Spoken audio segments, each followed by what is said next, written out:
Hey guys, thanks so much for making some time for this chat. Just to do a little intro, I'm sitting with Dylan Slowgrove and Jono Everett, two of our cybersecurity consultants here at MWR CyberSec. So just to kick us off, how long have each of you been working at MWR? Well, I joined quite recently. I joined in Feb of 2022, so at this point it's been about 8 months. Yeah, and I've been working here for a combined 3 years. Great. And what was it like for each of you to join the cybersecurity industry? For me, it was pretty interesting. I found cybersecurity halfway through my honors year and just kind of pushed for it, did a whole bunch of free stuff and kept interviewing and making it through somehow. And then I made it in and I was pretty chuffed with that. So it's been really nice to join. Yeah, mine's been interesting. I dropped out of university and I was studying programming at a free coding college. And one day, the now director Gabriel and just some guys showed up with some fancy ciphers and things on their t-shirts for a presentation that I missed because I wasn't paying attention. And one of my friends was like, "Hey yo dude, check these guys out, they have ciphers on their t-shirts." And so I took photos of their t-shirts, solved them, gave them the answer, and they're like, "Oh cool, can I have your email?" And I was like, "Sure." And basically how I got the job, I think. Awesome. And would you say that your view of the cybersecurity industry has changed since joining? That's quite an interesting question. It's definitely evolved quite substantially. Even though I did a lot of free practice and training on platforms like Hack the Box and Try Hack Me, before I joined MWR, I really did not have that full depth of knowledge that was needed. So the more I constantly learn about things in cybersecurity, the less I realize that I know. So every time I think I know something, I learn something else that makes me realize that I know like a tiny fraction of what's out there. So yeah, it's changed into the fact that I now know that I know less than I thought that I knew when I started, which sounds like a confusing sentence. You know what you know, except that you know nothing. Yeah. Yes. Oh, for me, before I really joined cybersecurity, I was just super interested in computer viruses. So I knew a lot about computer viruses.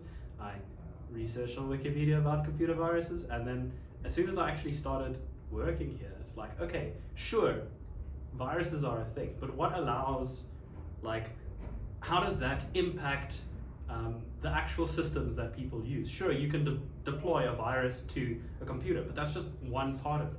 There needs to be some kind of vulnerability that allows you to gain access to the system. How does that affect the posture of the entire system, the application, the network, the database, the cloud infrastructure?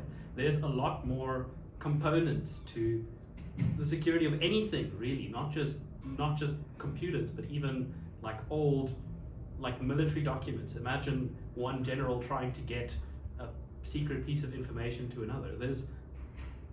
Everything is contextual. It's not just, oh, this is bad, fix it. It's infinitely complex. I don't know how better to say it. Perfect. And can you tell me a bit about what you enjoy most about your job and the industry? So for me, I'm a little bit of a competitive person. So what I enjoy most about my job is every time I undergo something along the lines of an assessment or I'm doing something, I always see it a little bit of a challenge. So to use a capture the flag as an example, basically it's just something where people host vulnerable boxes online where you are meant to hack them and gain control of the system. So I approach it as like a challenge. Oh, can I get into the system? Can I find the vulnerability that's there? Because I always go in assuming that there's something there, and then I'm always willing to be proved wrong, but I'm always trying to find what's there and just approaching it in that way and just really enjoy the challenge. And like with all challenges, sometimes you win, sometimes you get what you want, and you get that access to the system that you want in a CTF. And sometimes you lose. Sometimes they do really well. Their security is top notch, and you just can't get in. And then you learn from that. And then next time you go at it, hopefully you can do. If you don't win the next time, then you do a bit better. Yeah. Forgot the question. Tell me a bit about what you enjoy most about your job and the industry. Okay. Yeah. What I like about my job, there's a lot of cool people here. Like anywhere I go, I'm never the smartest person in the room, which is a bit of a humbling feeling, but at the same time, it's so nice being able to you need information on any topic and I can go, hey, do you know about this thing? No. Oh, but this person knows about this thing. And if you want to get an understanding of anything, there is someone around who can help you. or there's someone who's can't just help you, but is an expert in that field, which is honestly really cool. There's just so much like combined knowledge here. The other thing I really like is, I think more in the IT industry in general, is the opportunity to work from home, because yeah, computers are everywhere. We can connect to things from the internet, and I think the work from home opportunity spread a little bit in the last couple of years. yeah. Okay, and then lastly, what advice would you give current IT graduates about the industry and possible career choices? So for me, with IT, if you're willing to learn, it's really easy to find what you need. There are so many free online sources that you can use to source whatever knowledge you need.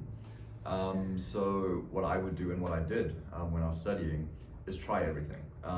It's super easy to just jump in, download Unity or Unreal Engine, develop a game, get an image, do some image manipulation software, download TensorFlow, use Python, write a basic AI or something like that, do some machine learning stuff, do some hacking stuff, because Try Hack Me is very accessible. Hack the Box now has Hack the Box Academy, it's also very accessible. So just anything that like catches your fancy, even if it's for a day, a week, a month, you'll learn something, but it also can just be fun for that amount of time.